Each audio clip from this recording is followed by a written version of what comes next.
यं प्रव्रजन्तमनुपेतमपेतकृत्यं द्वैपायनो विरहकातरया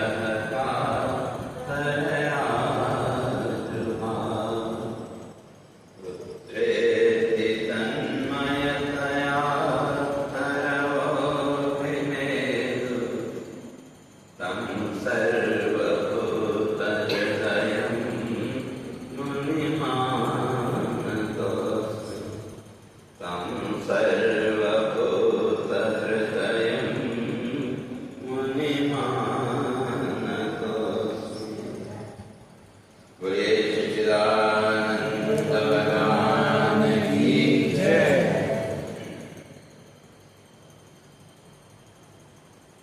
तो विचार चल रहा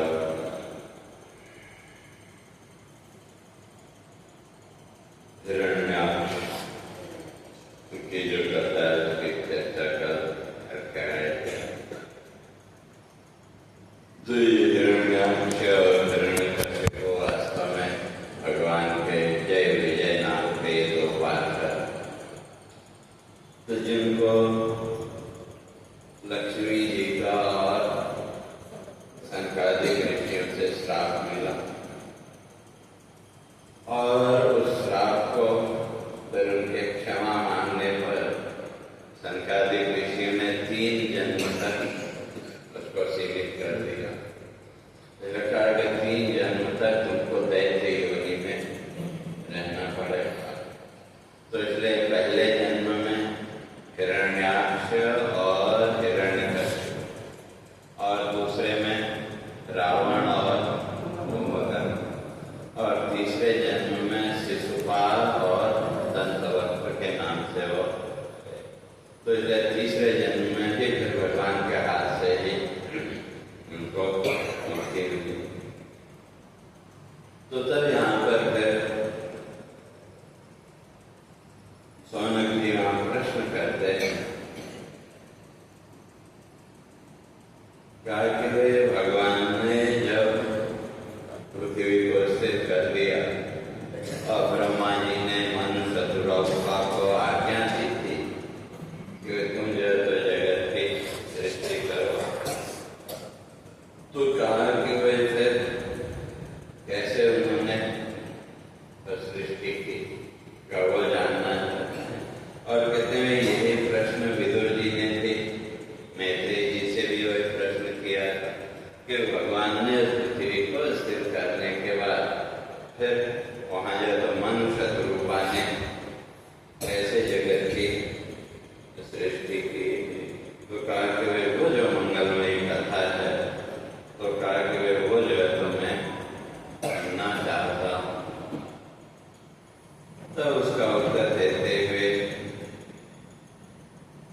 तो मैत्रेय जी कहते हैं कि वे जो सृष्टि है वो कैसे हुई। तो उसके 3 कारण, प्रारब्ध, पुरुषार्थ और श्रम। इसलिए हमारे ऋषियों ने भी इस बात को स्पष्ट किया कि वे कोई भी कर्म हम या कोई भी जो फल हमको मिलता है उसके लिए 3 चीजें जरूरी। दैवम पुरस्कारश्च कालश्च मनुजोत्तम। कहते दैवम, दैव माने प्रारब्ध, प्रारब्ध भी होना चाहिए और व्यक्ति का पुरुषार्थ भी होना चाहिए। प्रारब्ध है, अगर व्यक्ति पुरुषार्थ न करे तो भी उसका फल प्रारब्ध भी है, पुरुषार्थ भी आपने किया और अगर समय अनुकूल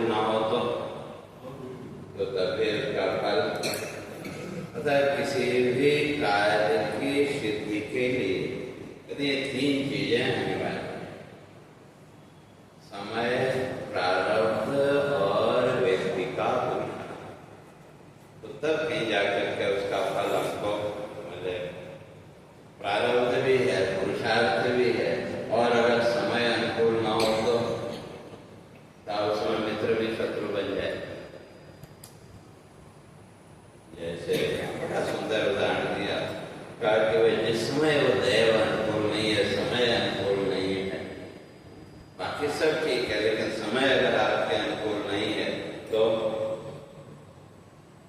आपके वे जो मित्र है, मित्र भी क्या बन जाए, मित्र भी उस समय शत्रु बन जाए। तो उसके लिए उदाहरण का वो दीपक है ना, दीपक, खैर अब आजकल तो दीपक का वो समय गया, लेकिन फिर भी पहले जमाने में रोशनी करने के लिए दीपक जलाते थे। तो इसलिए कहा बुद्धे विदो भजते मित्र अमित्र पाल। जब वो समय अनुकूल नहीं है तो मित्र भी, तो कहते वो जो दीपक, अब उस दीपक को एक कमरे से दूसरे कमरे में ले जाना हो और हवा चल रही हो तो क्या करते हैं, आंचल से उसको, कपड़े से या आंचल से उसको सुरक्षा की। और जब सुबह हुआ, रोशनी हुई, तो जिस आंचल से आप उस दीपक की रक्षा कर रहे थे वही आंचल उसको बुझा देता है कि जो मित्रता वही क्या हो गया। तो इसी तरह से कहते हैं कि अगर समय अनुकूल नहीं है तो मित्र भी शत्रु बन जाएगा। मित्र को शत्रु बनने में भी देर नहीं लगेगी। तो इसलिए कहते हैं कि भाई ये तीन जो है, तो जो सृष्टि का जो क्रम है उसमें भी प्रारब्ध, पुरुषार्थ और काल, ये तीनों जो है तो निमित्त बन करके जो माया के जो तीनों गुण हैं उनको विचलित करते हैं।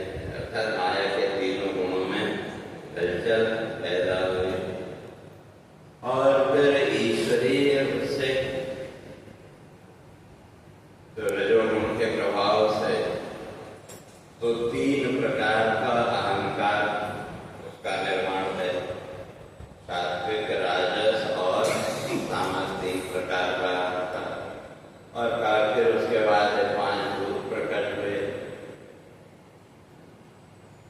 और ये 5 भूतों ने मिलकर के क्या किया, ब्रह्मांड की रचना।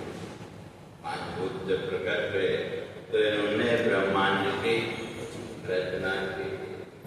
और ये जो ब्रह्मांड है ये भी 1000 वर्षों तक जल में रहा, तो तब जाकर के फिर आगे की जो सृष्टि है वो उससे प्रकट हुई। तो कहते हैं फिर जो है तो जैसे हमारे यहाँ भगवान विष्णु के नाभि से कमल प्रकट हुआ, फिर वहाँ ब्रह्मा जी प्रकट हुए। और फिर वो जो ब्रह्मा जी ने जब वहाँ सृष्टि आरंभ की तो कैसे, तो कहा पूर्व कल्प, पूर्व के कल्प में जैसे सृष्टि की थी तो उसी के आधार पर वर्तमान कल्प की सृष्टि भी उसी के आधार पर हो गई। तो इस तरह से अलग अलग उनको प्रकट किया।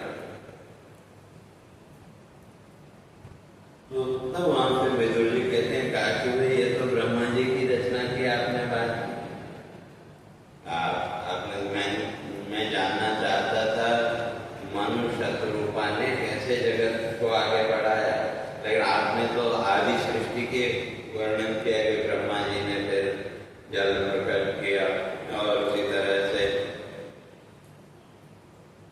दैत्य, मनुष्य आदि सबको उन्होंने प्रकट किया। लेकिन इसलिए वो कहते हैं कि भाई मनुष्य शत्रुपा की कथा में सुनना चाहता हूँ, क्योंकि जो ये आज का जो सृष्टि चक्र है तो ये मनुष्य शत्रुपा से आरंभ हुआ। क्योंकि ब्रह्मा जी ने जो भी सृष्टि की वो मानसी सृष्टि, और जो मैथुनी सृष्टि है वो मनुष्य शत्रुपा से वो आरंभ होती। तो इसलिए कहते हैं कि भाई मनु तनयावधि ब्रह्मपुत्र तब कैसे करते जग का, तो कहा वो कैसे जगत की रचना करते थे।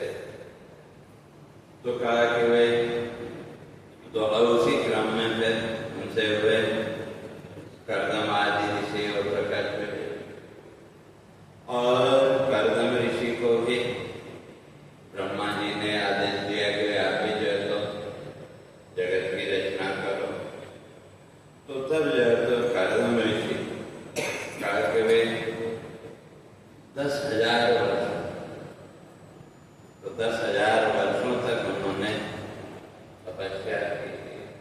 यहाँ ये समझ लें कि वे इतने वर्षों की अगर हम बात करें तो दिमाग में बात बैठती नहीं, क्योंकि हमारी दृष्टि में तो कितना है जीवन, मुश्किल से 100 वर्ष, तो इसलिए वहाँ 3 मान लो आज के समय के हिसाब से, तो इतने दिन भी बहुत हो गए,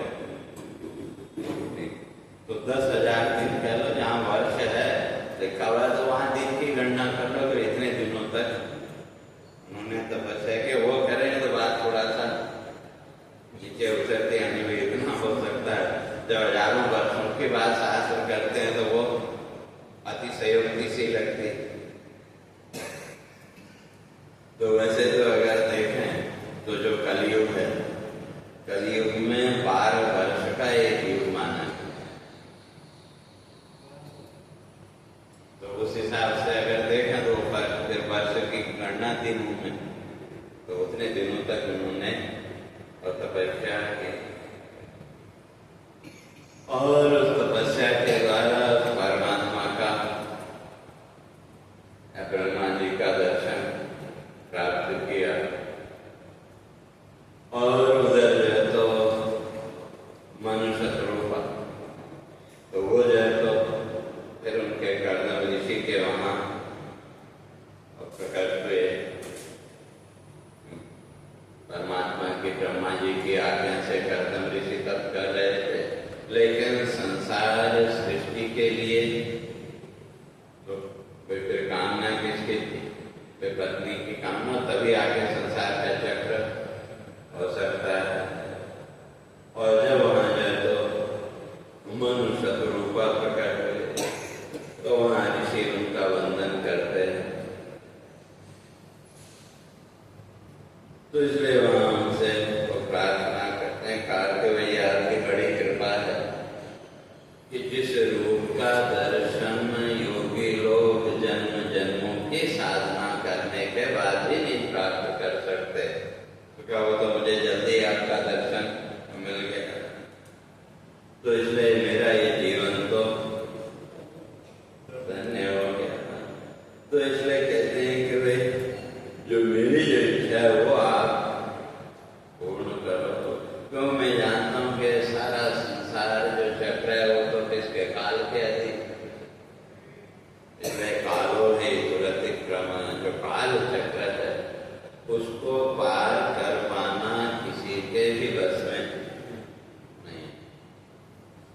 तो इसलिए कहते हैं कि वे तो आप जो है तो मेरे मन में क्या है कि ब्रह्मा जी की आज्ञा के अनुसार सृष्टि आगे करनी है, तो क्या मेरी इच्छा ये कि वे मुझे एक योग्य पत्नी प्राप्त होगा, उसका आप जो है तो मुझे वरदान। तो तब वहां जो है तो कर्दम जी की स्तुति से प्रसन्न होकर के भगवान को कहते हैं, कहा कि मैं जानता हूँ इस बात को, मेरे से बात छिपी हुई नहीं है, इसलिए तुम्हारे लिए जो योग्य पत्नी है वो कौन है? तो कहा वो है देवहूति। तो कहा तुम देवहूति के साथ विवाह करो, और कहा उससे तुमको 9 कन्याएं प्रकट होंगी। और तो भगवान वहां कहते हैं कि भाई उसके बाद देवहूति के गर्भ से मैं भी प्रकट होकर के वैश्वानर शास्त्र की मैं रचना करूंगा। ऐसे आप तो देवहूति के साथ विवाह करो, और उधर भगवान से वरदान प्राप्त करके कर्दम जी बिंदु सरोवर के किनारे, हमारे भारत में 5 सरोवर श्रेष्ठ माने गए। तो पहला तो मानसरोवर, और फिर पुष्कर सरोवर, बिंदु सरोवर, नारायण सरोवर और पंपा सरोवर। तो मानसरोवर तो तिब्बत में, और पुष्कर सरोवर पुष्कर में,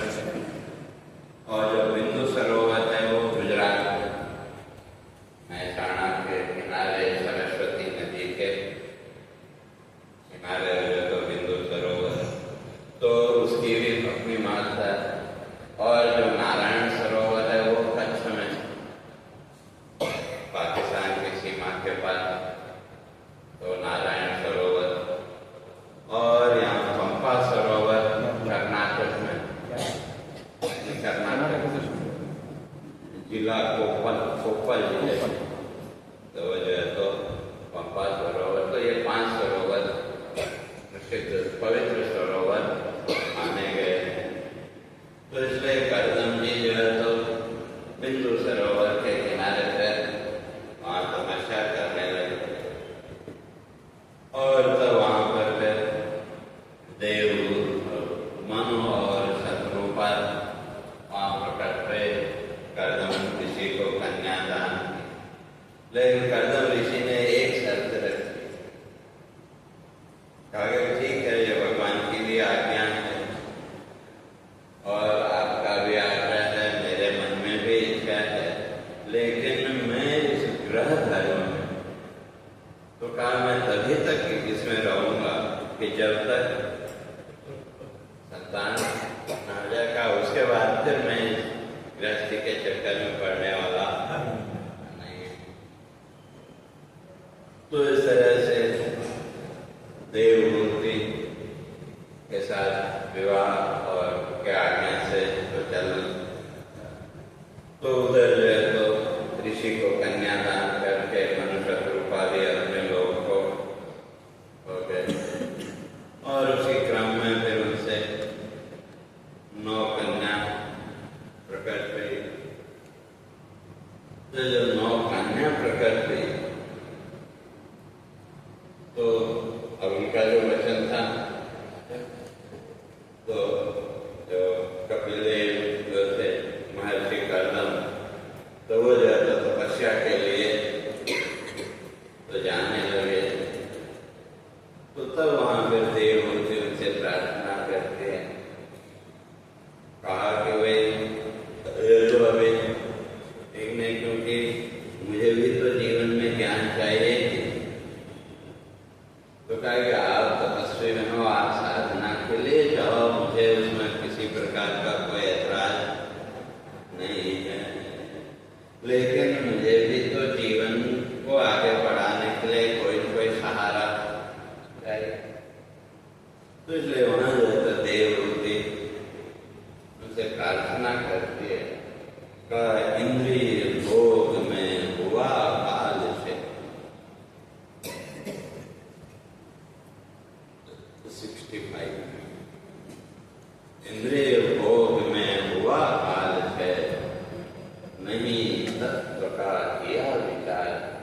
कहते कि वे हमारा जीवन तो जो समय था वो तो संसार के भोगों में ही निकल गया, तो कभी तत्व का जीवन में विचार किया है। और कहते हैं कि वे जो महापुरुष हैं, जो सज्जन हैं, तो उनके साथ जो हमारी मित्रता है, उनके साथ जो हमारा प्रेम है, उसका तो एक ही फल है संसार में। उसका फल क्या है? मिटे मृत्यु भय जग संसार।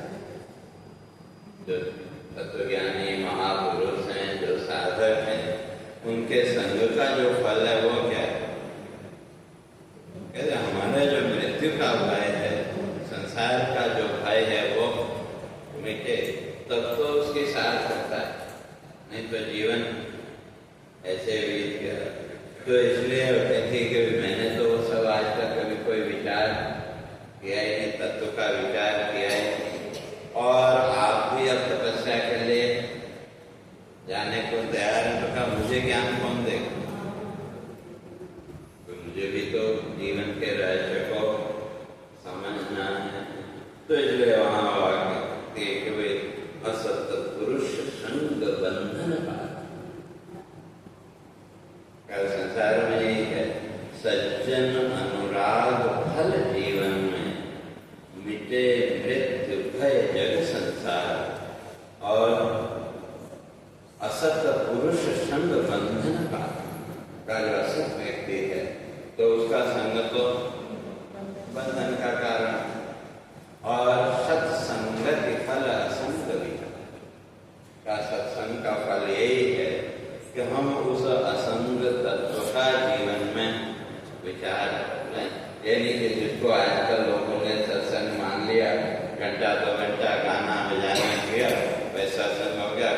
फिर उसके बाद वही संसार का रोना धोना, तो उसका नाम सत्संग। सत्संग वही है जो आपको उस सत्य तत्व के साथ, उस असंग तत्व के साथ जो आपको जोड़े, या उसका विचार आपके चित्त में जिससे प्रकट हो, वो जो चर्चा है उसी का नाम सत्संग। तो इसलिए तो मनुष्य का जीवन कैसा होना चाहिए, तो आगे देवोक्ति कहते हैं धर्म विराग हरि सेवा विरहित कर्म मनुष्य का है।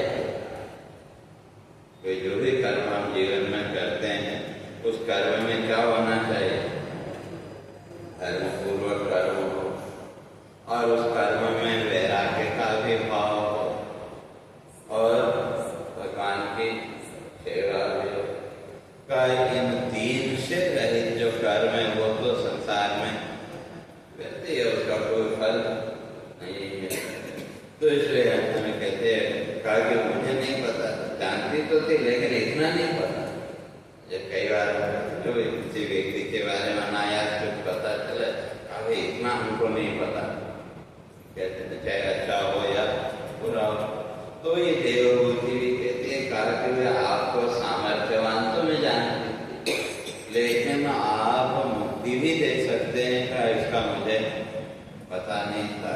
तो मैं तो सामान्य जीवन के भोगों के तक ही आपकी शक्ति को मैंने सीमित माना था। इसलिए मुक्ति प्रदाता पति को पाकर नहीं मुक्ति का किया विचार, माया छल से मोहित होकर सारहीन को माना।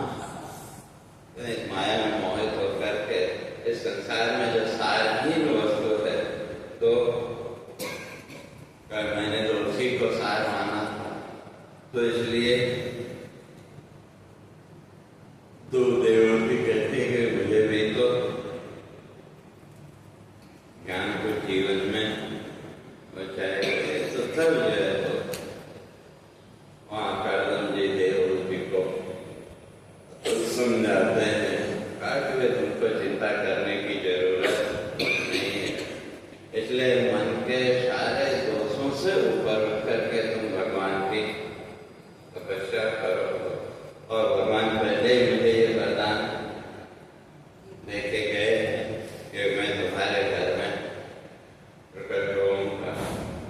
तो इसलिए तो उसको ज्ञान देते हैं, क्या कहते हैं, खेद मुक्त हो करो तपस्या, खेद मुक्त हो करो तपस्या, खेद मुक्त हो करो तपस्या, खेद मुक्त हो करो तपस्या, शाश्वत हरि का चिंतन ज्ञान, शाश्वत हरि का चिंतन ज्ञान। भगवान कैसे इसका ज्ञान करना हो, कैसे हृदय ग्रंथि मल भेदन करता, हृदय ग्रंथि मल भेदन करता, हृदय ग्रंथि मल भेदन करता, हृदय ग्रंथि मल भेदन करता। अक्षर शाश्वत हरि भगवान, अक्षर शाश्वत हरि भगवान, होकर प्रकट पुत्र रूप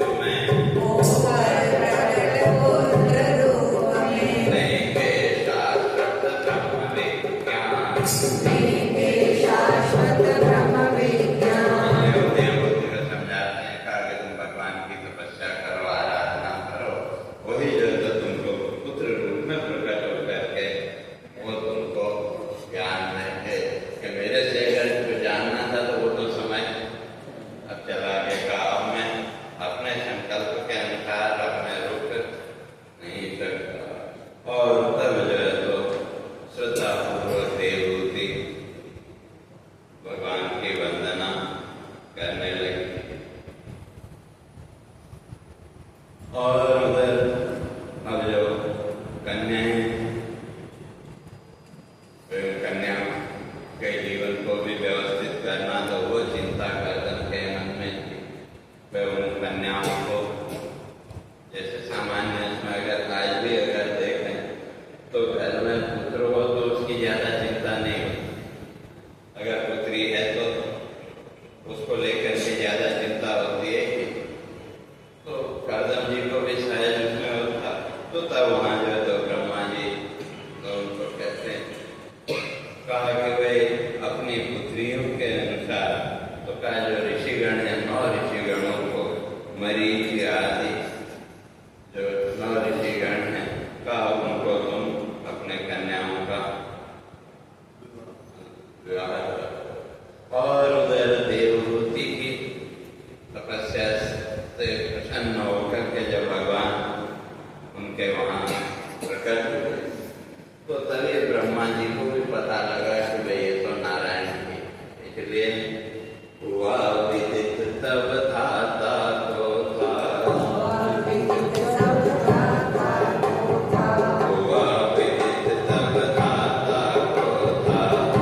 जो जीव हैं वो सब तमोगुण प्रधान। और तब जब ब्रह्मा जी ने हमको समझाया, तो इसलिए ब्रह्मा जी के कहे अनुसार कर्दम जी ने कन्याओं का विवाह 9 मरीचि आदि 9 ऋषियों के साथ किया। और जब तो पुत्र को भगवान का अवतार जान करके कर्दम जी जो है तो फिर उनका वंदन करते भगवान का। तो इसलिए कहा कि भाई मुझे पता है कि भाई पहले भी आपने वरदान दिया था, तो इसलिए तो उनकी वंदना वो करते हैं। तो क्या बहुजन्म समाधि योग बल, बहुजन्म समाधि योग बल से साधक जन है पाते दर्शन, वचन रक्षा को हुए प्रकट तुम, शांत तत्व का करने वाला। कहते हैं मैं जानता हूँ, इसलिए तो आपका जो रूप है, आपका जो है तो स्वरूप वो कैसा है?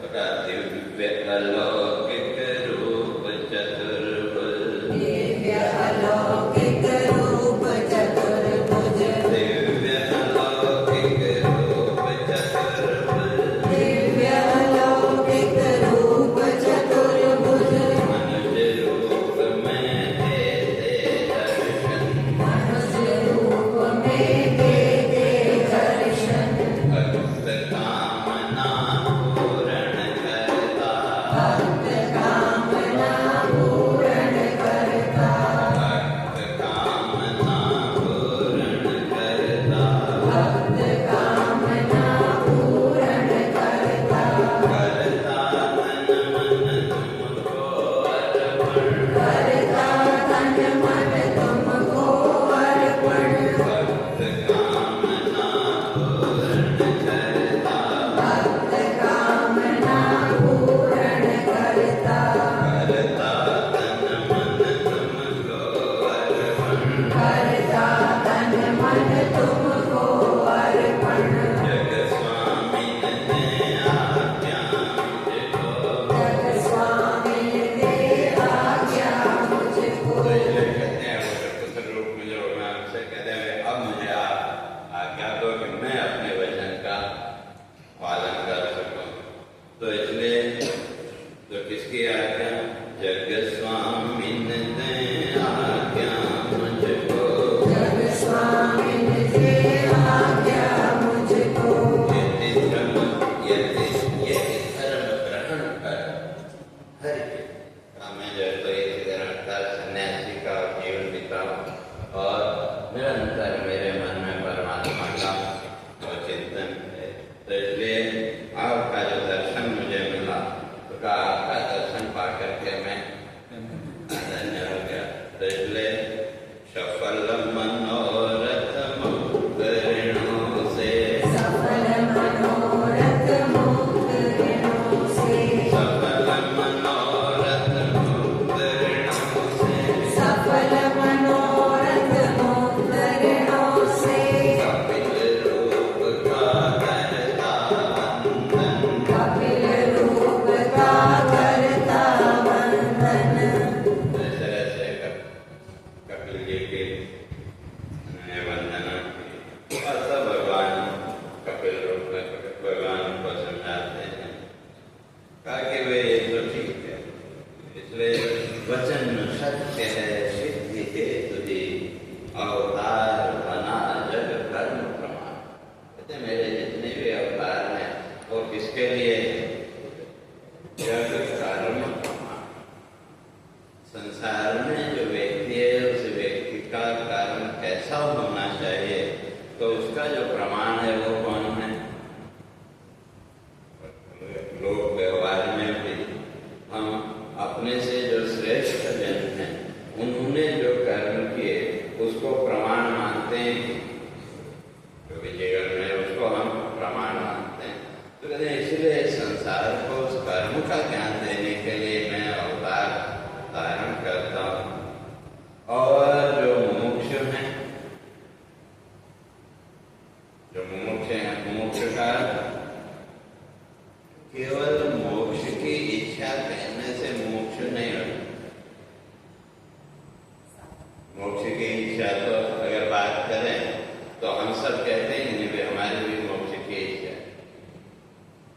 तो इसलिए जो मुमुक्षु है, तो मुमुक्षु के लिए हमारे यहाँ जो साधन चतुष्टय बताया, विवेक, वैराग्य, समाधि, सत संपत्ति और मुमुक्षु।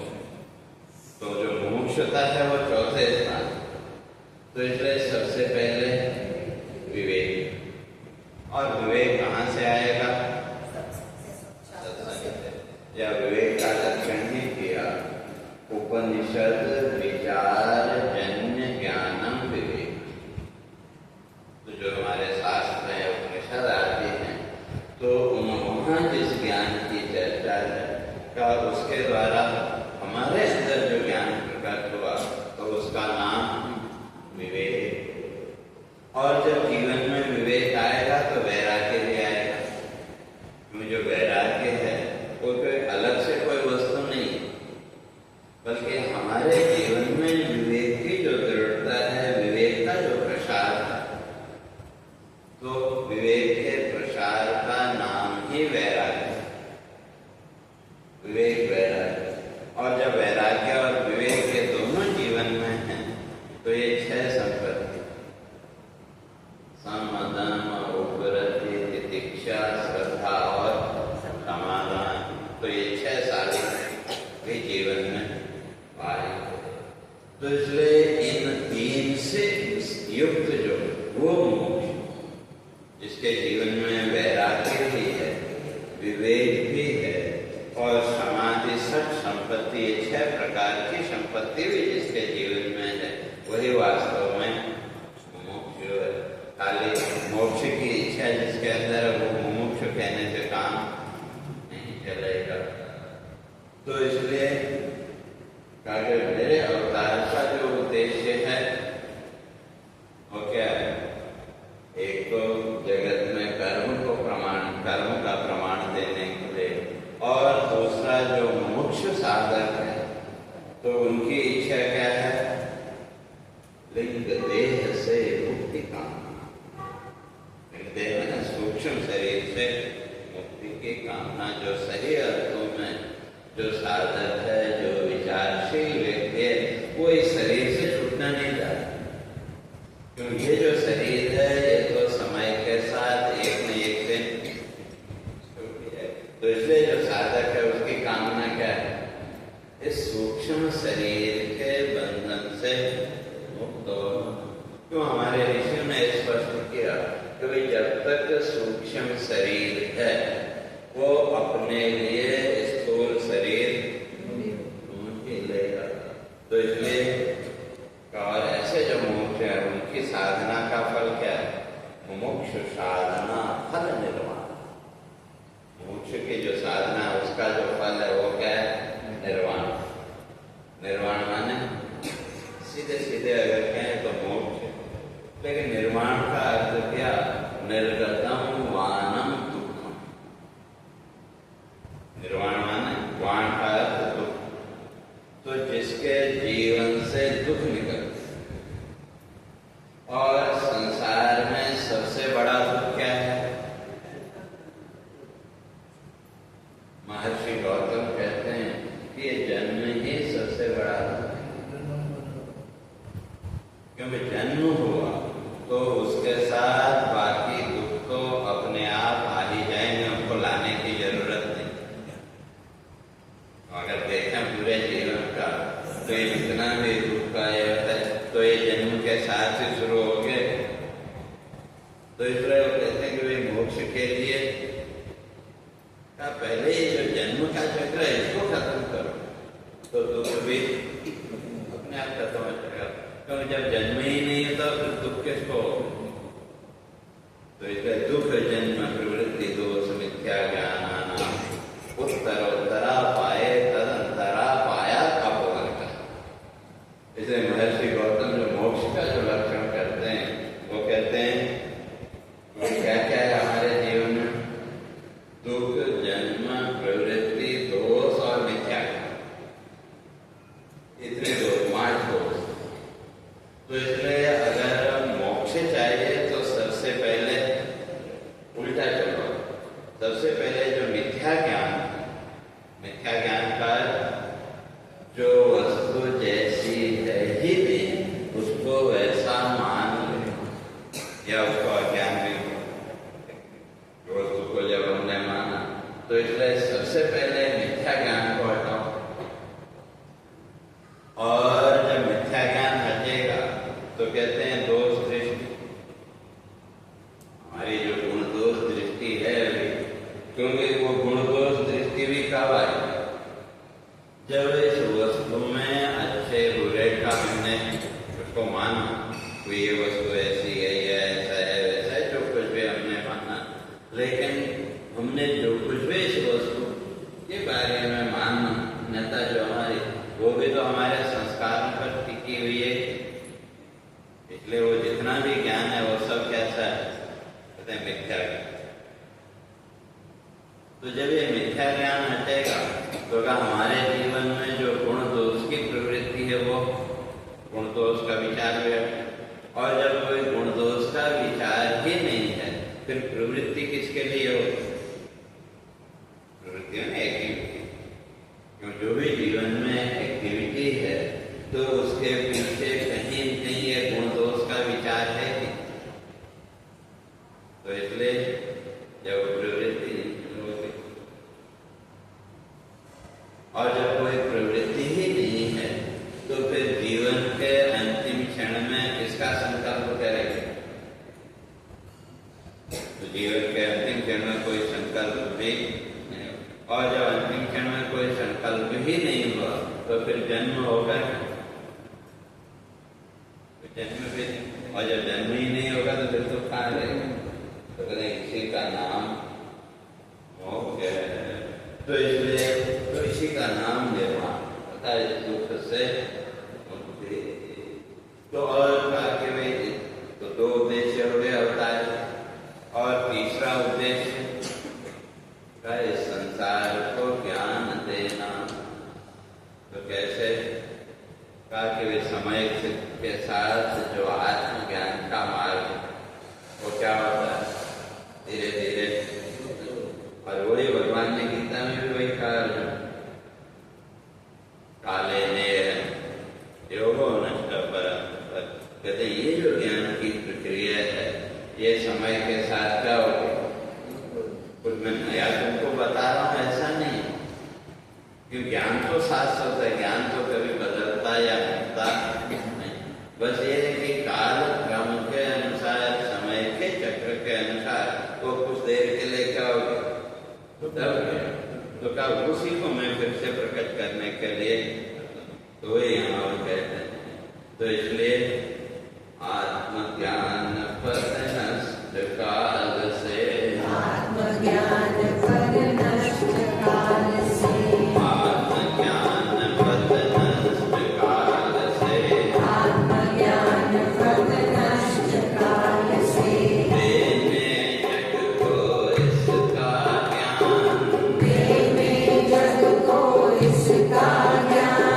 निज माया से सर्जन करता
तो वही जो है तो तुमको इस मृत्यु के बंधन से बाहर निकालेगा। और कहा कि वे और जो तत्व है, वो जो ईश्वर है, वो कहाँ है, कहीं अन्यत्र जाने की जरूरत नहीं है। इसलिए अंतर्भाषित भूत गुहा में, अंतर्भाषित भूत गुहा में, आपके हृदय के अंदर गुहा गुफा में, इसलिए अंतर्भाषित भूत गुहा में, अंतर्भाषित भूत गुहा में, स्वयं ज्योति में जग प्रकाशक, स्वयं ज्योति में जग प्रकाशक, आत्मविभासक चिन्मय दर्शन, आत्मविभासित चिन्मय दर्शन, आत्मविभासित चिन्मय दर्शन, आत्मविभासित चिन्मय दर्शन, मुक्ति प्रदाता शोक विनाशक। मुक्ति प्रदाता शोक विनाशक। इसलिए कहते हैं कि भी मैं ही सब कुछ करने वाला हूँ, चित्त में भी मैं ही रहता हूँ, मोक्ष देने वाला भी मैं ही हूँ। और दूंगा माँ को ज्ञान तत्व का, दूंगा माँ को ज्ञान तत्व का, दूंगा माँ को ज्ञान तत्व का, दूंगा माँ को ज्ञान तत्व का। आत्मज्ञान है कर्म विनाशक, आत्मज्ञान है कर्म विनाशक। कीर्ति मुक्त हो जननी जग से, प्रीति मुक्त हो जननी जग से, कीर्ति मुक्त हो जननी जग से, प्रीति मुक्त हो जननी जग से। पाएगी फल मुक्ति विधायक। पाएगी फल मुक्ति विधायक। भगवान ने कश्यप जी को और भगवान की आज्ञा पा करके हरि से पाकर आज्ञा कर दम द्वंद मुक्त हो करके चिंतन, व्रत पालन को चले विपिन में, पाते मोक्ष परम पद। कर्दम जी भगवान से आज्ञा लेकर के तपस्या के लिए चल पड़े। और उधर जो है तो देवहूति फिर भगवान से प्रश्न करती है। तो इसलिए तो देवहूति ने सबसे पहले भक्ति योग, भक्ति क्या है उसका बारे में प्रश्न किया। तो इसलिए वहां पर शौनक जी कहते हैं, तो भगवान तो क्या है, वो तो स्वयं अजन्मा, इसलिए तो शौनक जी वहां सूत जी से प्रश्न जिज्ञासा प्रकट करते हैं।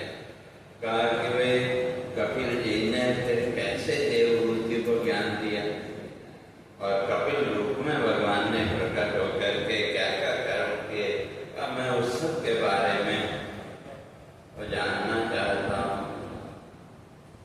तो वहां पर तो फिर सूत जी कहते हैं कि भाई ये प्रश्न विदुर जी ने भी मैत्रेय जी से किया, और उसके उत्तर में कहा कि वे देवहूति की जो मोक्ष जिज्ञासा थी, तो देवहूति ने भी प्रश्न किया मोक्ष का, तो उसकी मोक्ष जिज्ञासा जान करके भगवान ने जो देवहूति को उत्तर दिया, कहा आपके प्रश्न के जवाब में मैं वही को दादा हुए देवहूति और भगवान के बीच का जो संवाद का मैं उनको सुनाता हूँ। तो इसलिए वो क्या, तो इसलिए वहां जो तो फिर भगवान जो तो कपिल रूप में उनको कहते कहा कि भाई जो अध्यात्म योग है वो वास्तव में क्या है, मोक्ष साधना है। जो अध्यात्म विद्या विद्यानाम, भगवान ने गीता में कहा कि सबसे श्रेष्ठ विद्या कौन सी है, अध्यात्म। अध्यात्म विद्या अर्थात आत्म विद्या सीधे सीधे कर लें। और ये जो अध्यात्म योग है वो मोक्ष की साधना, और उसका फल क्या है, सुख दुख पीड़ा जय का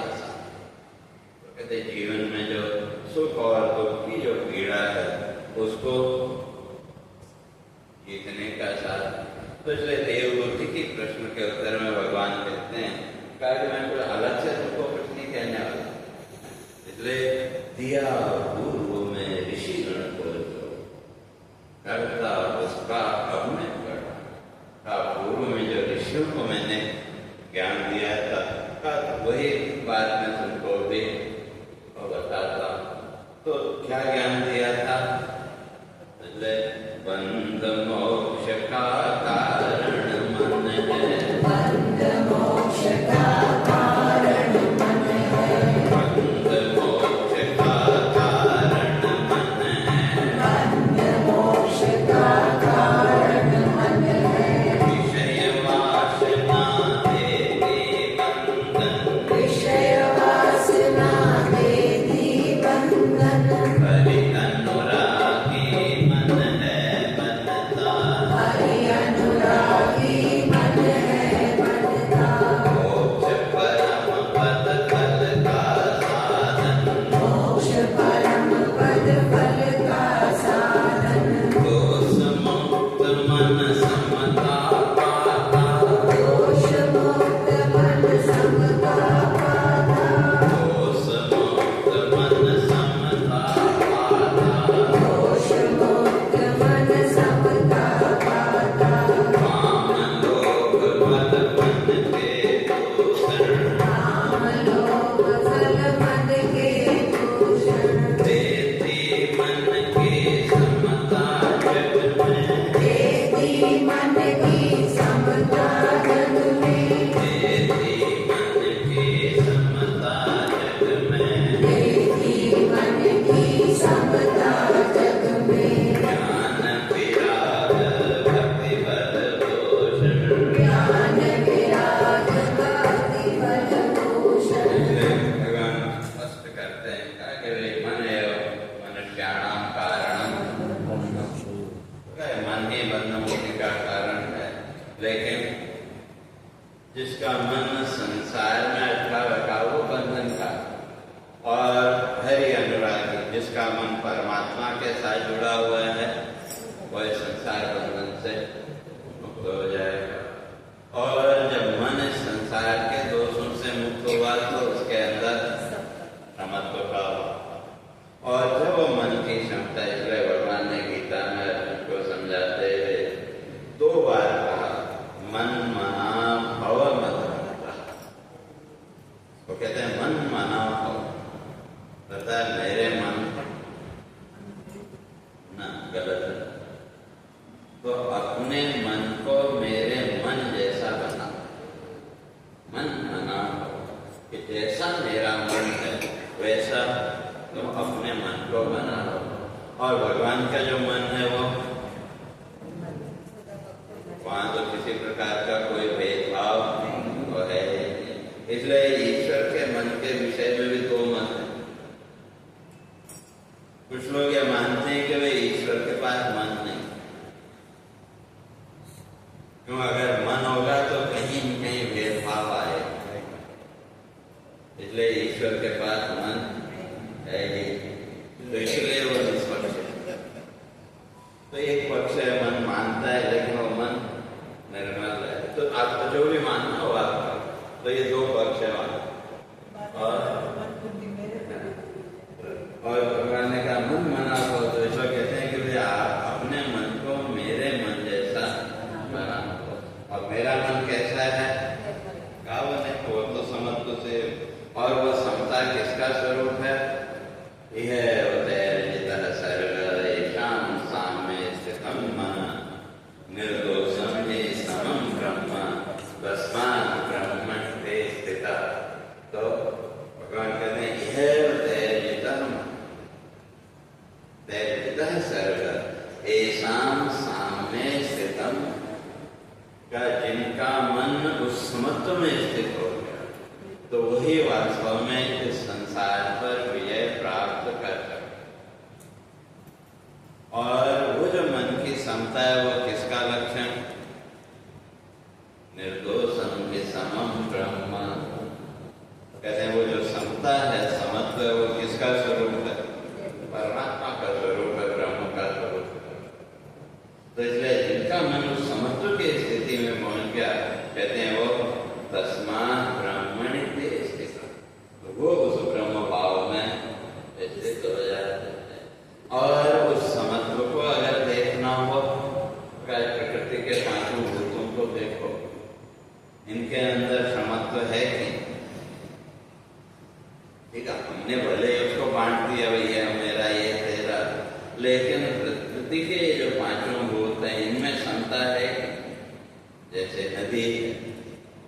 नदी के किनारे आप गए तो नदी की शीतलता का अनुभव मिलेगा कि नहीं? चाहे अब वो पुण्यात्मा नदी के किनारे गया तो उसको भी वो शीतलता वो मिलेगी। कोई पापात्मा उसके किनारे गया तो उसमें किसी प्रकार का भेदभाव है? वो जो तो समुद्र के, तो इसलिए यहाँ कहते हैं कि वे दोष मुक्त मन क्षमता पा। जब मन दोषों से मुक्त होगा संसार के, और वो दोष कौन से? काम, लोभ, माला, ये सब मन के दोष हैं। लेकिन इनसे मन को मुक्त करना पड़ेगा। और जब मन में वो समत्व आएगा तो समता का फल क्या है? ज्ञान, विराग, भक्ति, बल, भूषण का। फिर तुम्हारे मन में ज्ञान, वैराग्य और भक्ति का भाव दृढ़ होगा। और जब मन शुद्ध होगा तथा उस शुद्ध मन में ही हृदय का दर्शन होगा। अशुद्ध मन में ईश्वर का दर्शन। हम लोग शिकायत करते हैं कि भगवान हमको दर्शन नहीं देते, ये ऐसा।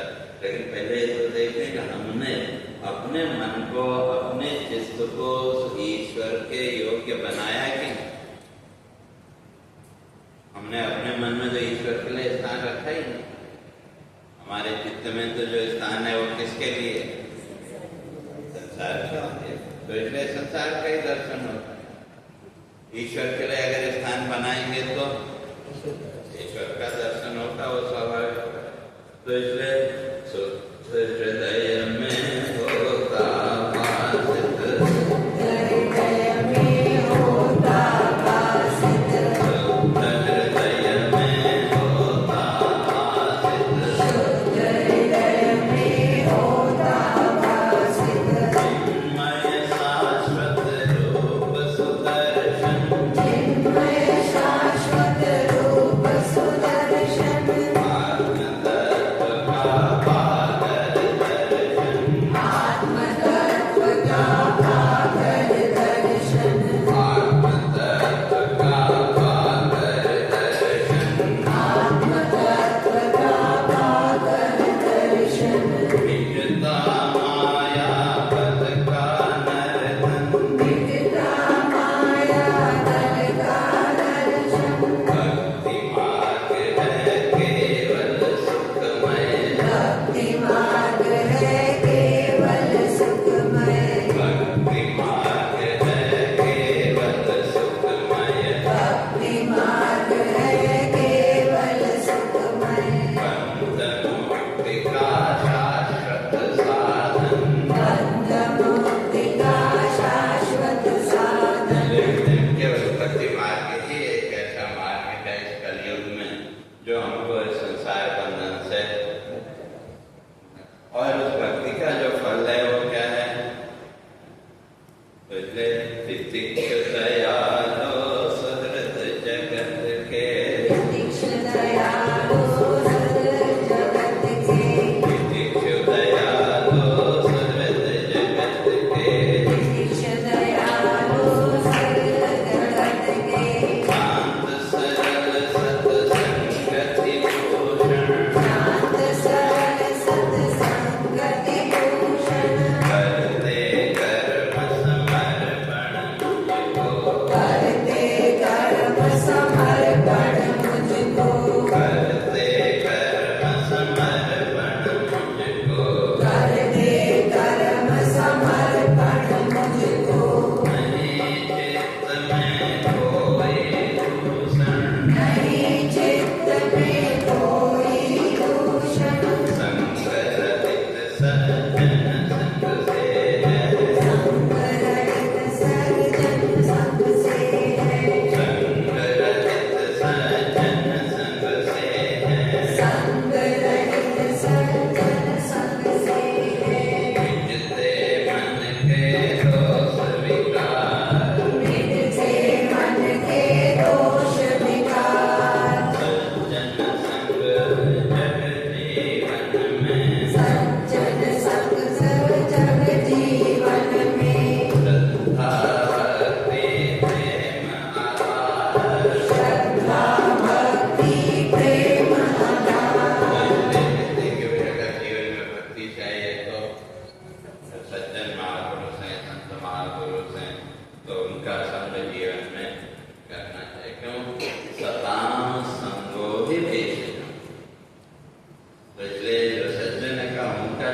है वही एकमात्र दवा।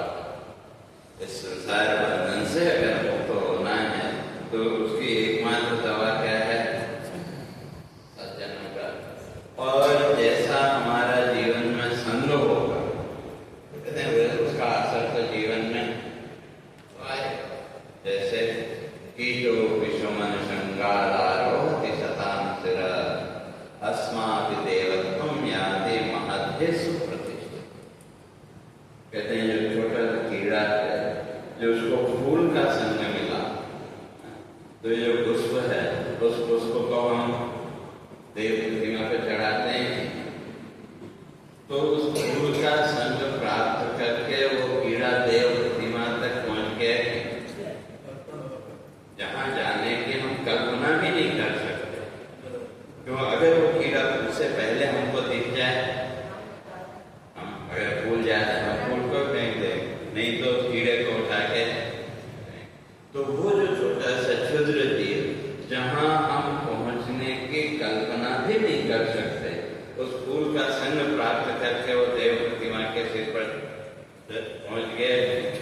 तो ये सत्संगति का वो जो भी भाग्य कह लो, भाग्य से। क्यों? अगर भाग्य नहीं होता तो आपको देखता, आप उसको निकाल कर फेंक देते। तो संग तो मिला ना, संग से ही, वैसे तो वहां पहुंच नहीं सकता। या उसी तरह से कहा अस्माभि देवत्वं याति महद्भिः सुप्रतिष्ठितम्। आप गए, हरिद्वार गए या गंगा किनारे घूमने गए, तो एक गोल मटोल पत्थर आपको दिखा, श्रद्धा से उसको लेके आए। तो जब आए तो वो जो पत्थर का टुकड़ा एक ठोकर खा रहा था, तो एक सज्जन व्यक्ति के दृष्टि पड़ते ही वो ईश्वर बन गया। कहते हैं ऐसे सत्संगति का जैसा संग होगा तो वैसा है। तो इसलिए कहते हैं कि वे जो सज्जन का जो संग है वही हमारे जीवन में श्रद्धा, भक्ति और प्रेम का आधार है उस परमात्मा के प्रति। तो इसलिए तो जो श्रद्धा, भक्ति और ईश्वर के प्रति प्रेम भाव जब आया तो उस भक्ति का फल क्या है? भक्ति भाव हरि लीला चिंतन। तो भक्ति का भाव, भगवान की लीलाओं का जो चिंतन है, वो धीरे धीरे हमारे जीवन में वैराग्य को दृढ़, केवल इहलोक से नहीं परलोक से। अभी तक तो कहीं कहीं स्वर्ग आदि की इच्छा है, लेकिन धीरे धीरे जब आपने भगवान की लीला कथा का श्रवण किया तो देता दृष्ट श्रुत लोक मिला। तो दृष्ट में दिखाई देने वाला तो ये लोग हमारे सामने, और स्वर्ग को देखा नहीं, वो सुना है, लेकिन फिर भी उसकी इच्छा कहीं कहीं है कि तो भगवान की लीला कथा और भगवान की भक्ति के द्वारा जैसे जैसे चित्त शुद्ध हुआ, तो वो चित्त की शुद्धि हमको क्या देगी? तो हमारे जीवन में वैराग्य का भाव इस लोक से भी और परलोक से, और जब दोनों लोकों से वैराग्य आया तो ईश्वर भाव या मोक्ष का भाव और दृढ़ हो।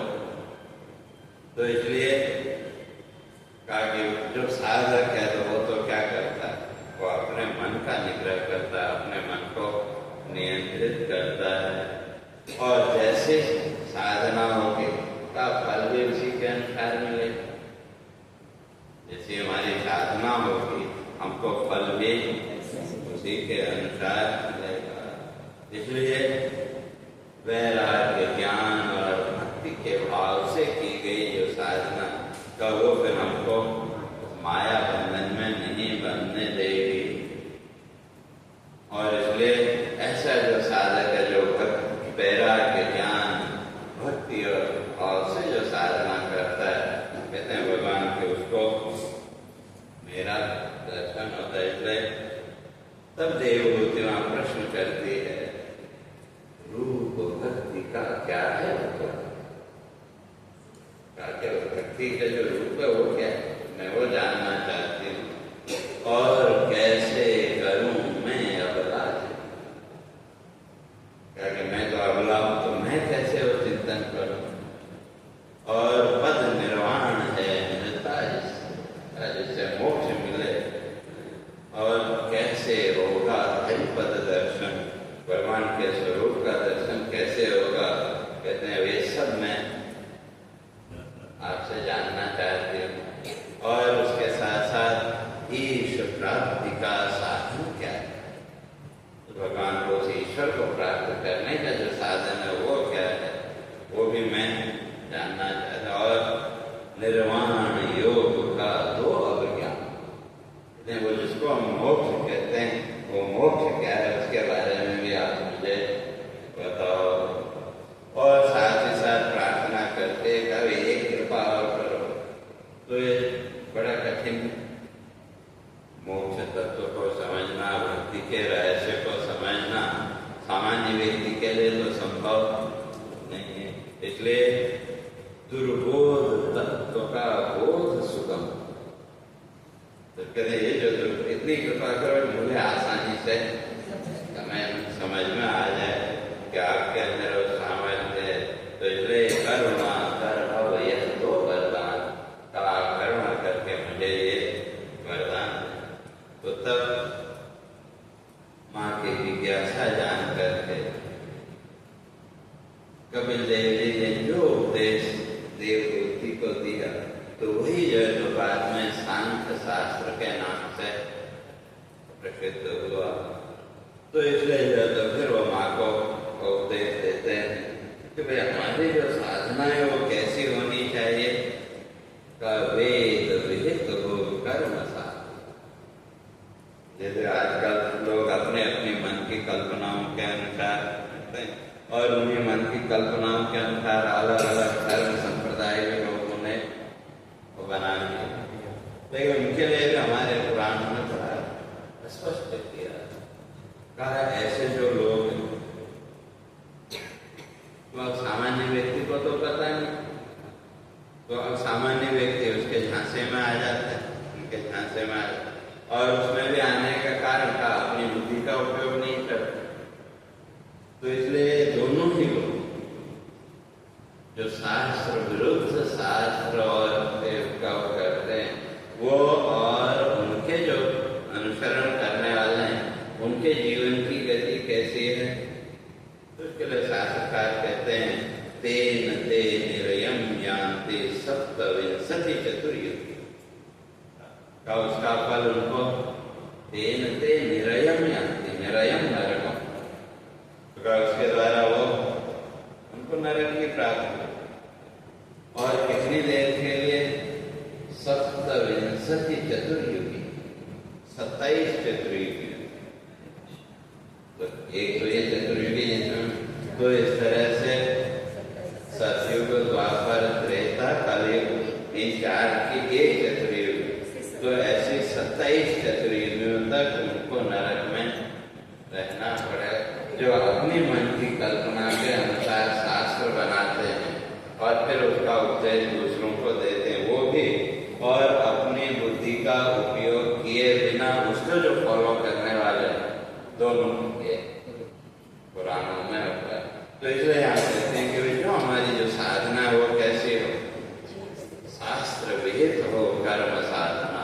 हमारी जो साधना है वो शास्त्र के अनुसार हो।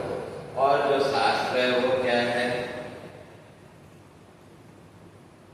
तो शास्त्र में 6 चीजें, अगर जहाँ 6 बातों का वर्णन,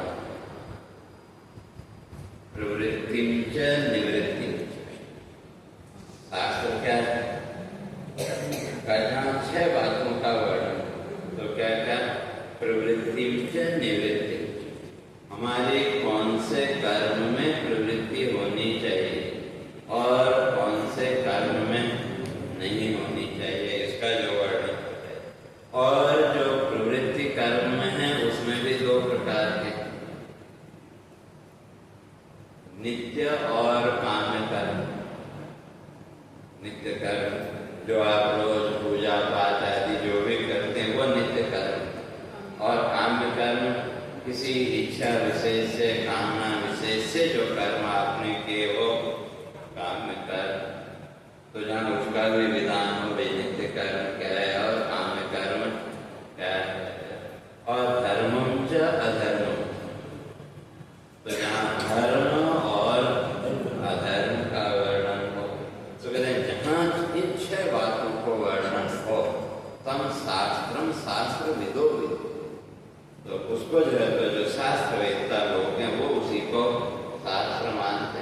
केवल वे नहीं कि वे दो बातें इधर से ली, दो बातें उधर से ली, एक ग्रंथ बना दिया तो कहा उसका नाम शास्त्र नहीं है। उनकी गति तो सप्तविंशति चतुर्युगी जगत है।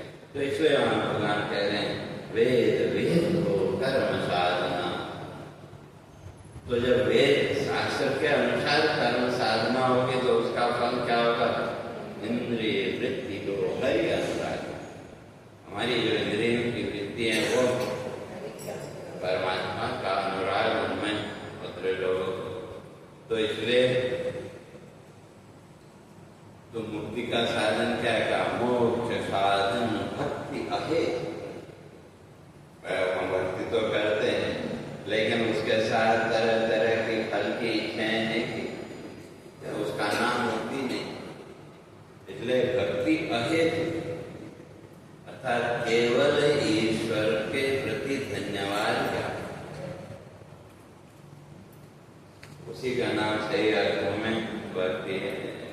इसलिए कहते हैं करो साधना बन वैराग। इसलिए अपने हृदय में तो वैराग्य भाव को दृढ़ करके तुम साधना करो तो उसका फल क्या होगा? होता कर्म कोश क्षय। इस प्रकार से भगवान की साधना करते हैं तो उनका कर्म कोश, कर्मों का जो ये बंधन है, काम में वर्तमान जो कर्म है, प्रवर्तमान संचित और क्रियामान कर्म, इन सब का क्या हो जाता है? सबका है यह उसी को जो ये कर्म कोश वो कौन है? आपका सूक्ष्म शरीर। कोश मैंने खजाना। तो सारे कर्मों के संस्कार कहाँ पड़े हुए? वही सूक्ष्म शरीर में, वही हमारा ब्लैक बॉक्स। तो इसलिए इस प्रकार वैराग्य भाव से, भक्ति भाव से, धन्यवाद के भाव से की गई भगवान की जो भक्ति है का वो हमारे उस सूक्ष्म शरीर का करने वाली है। और जो सूक्ष्म शरीर ही नहीं रहा तो जन्म किसका हो? तो आप जन्म मृत्यु के चक्र से मुक्त हो जाएंगे। तो इसलिए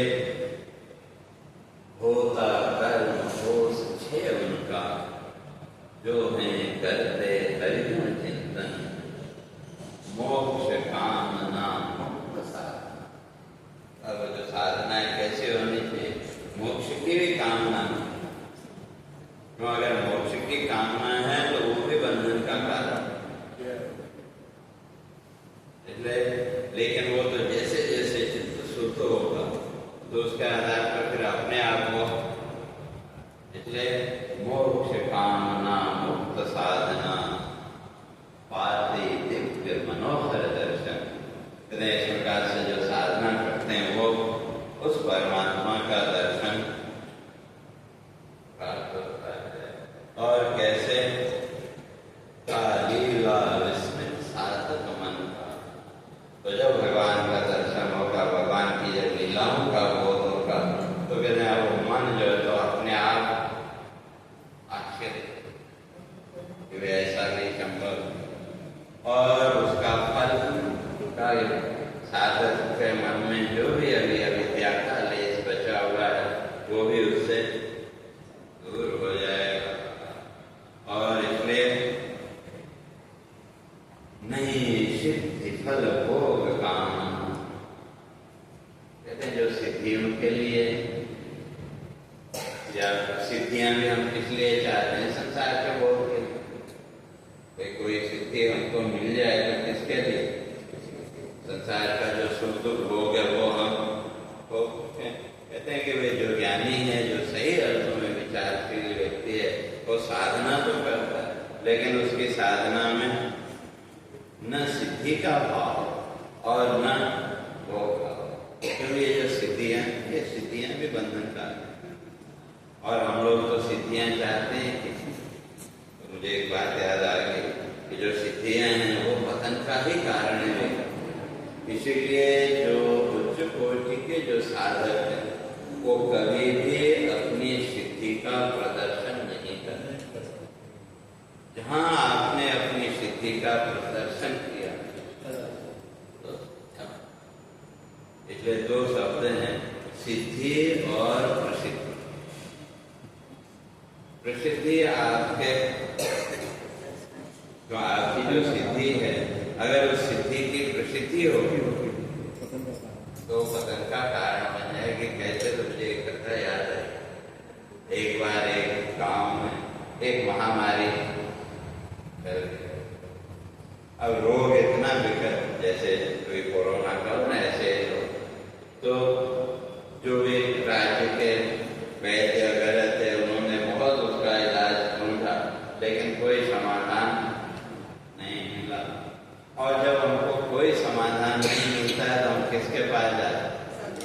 या तो किसी संत के पास जाएंगे या ईश्वर के पास। अंत में वही आश्रय अपना रहता है।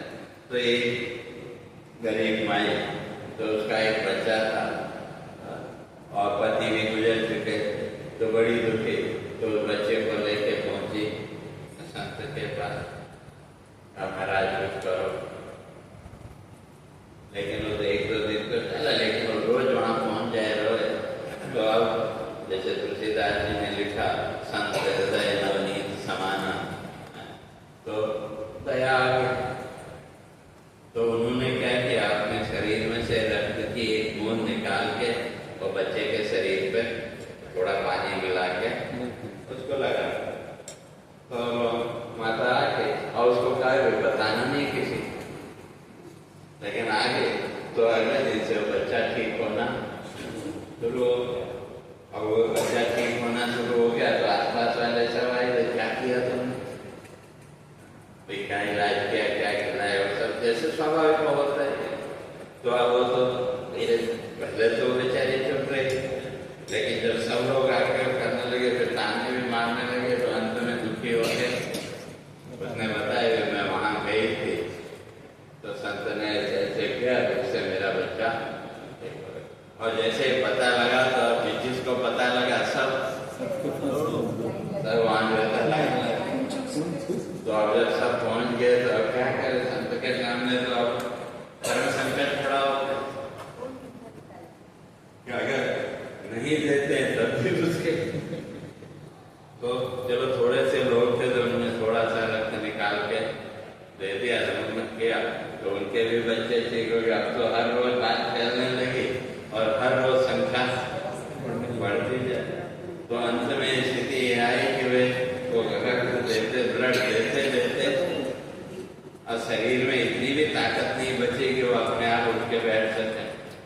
लेकिन अभी मरीज बहुत थे, तो लोगों ने क्या किया, पकड़ा, पैर बांध के उल्टा लटका दिया, और फिर जिसको जहाँ मौका मिला रक्त लेने के लिए, और अंत में तो इसी तरह से जितनी भी सिद्धियों का अगर प्रदर्शन आप करेंगे तो उसका फल कहीं कहीं आपको। तो इसलिए तो भगवान कहते हैं कि वे सिद्धि की कामना, क्यों आप साधना करेंगे तो सिद्धि तो आएगी। जितनी आप साधना करेंगे उसके आधार पर सिद्धि तो जीवन में प्रकट होगी। तो इसलिए सही अर्थों में जो साधक है उसकी साधना कैसी होनी चाहिए, नहीं सिद्धि पर भोग का, पहले सिद्धि का फल या भोग की कामना साधना में नहीं होनी चाहिए। क्यों, ये जितनी भी सिद्धियां हैं इनकी गति कहाँ तक है, सत्य लोक, उससे आगे ये सिद्धियां आपको नहीं ले जा सकती। उस आत्मलोक या ब्रह्म लोक तक ये सिद्धियां आपको नहीं ले जा सकती। फिर वही सत्य लोक में गए तो छीड़े पुण्य फिर ही आना पड़ेगा। तो इसलिए फिर आगे भगवान कहते हैं इष्ट मित्र गुरु मुझे मान। फिर भगवान ने गीता में भी कहा अनन्या चिंतयन्तो मां। तो वही यहाँ भगवान कहते हैं इष्ट मित्र गुरु मुझे मानते, इष्ट मित्र गुरु मुझे मानते, इष्ट मित्र गुरु मुझे मानते, इष्ट मित्र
बरसाता, इंद्रप्रीत हो जल बरसाता, इंद्रप्रीत हो जल बरसाता, इंद्रप्रीत हो जल बरसाता, मृत्यु मुझे से भय है पाता, मृत्यु मुझसे भय है पाता, शांति कामना दूषित योगी, शांति कामना दूषित योगी, शांति कामना दूषित योगी, शांति कामना दूषित योगी, चरण कमल का करते चिंतन, चरण कमल का करते चिंतन, भक्ति भाव तेरे चित्त योग से, भक्ति भाव सिर चित्त योग से, भक्ति भाव तेरे चित्त योग से, भक्ति भाव सिर चित्त योग से, मिटता जग जीवन का बंधन, मिटता जग जीवन का बंधन। दशरथ भगवान ने देवहूति को भक्ति और साधना की जो विधि है उसका वर्णन किया और फिर उससे आगे जो सांख्य के जो 25 तत्व उनमें एक तो ब्रह्म तत्व, बाकी प्रकृति और माया आदि जो तत्व है उन तत्वों का वर्णन आगे वो करते हैं।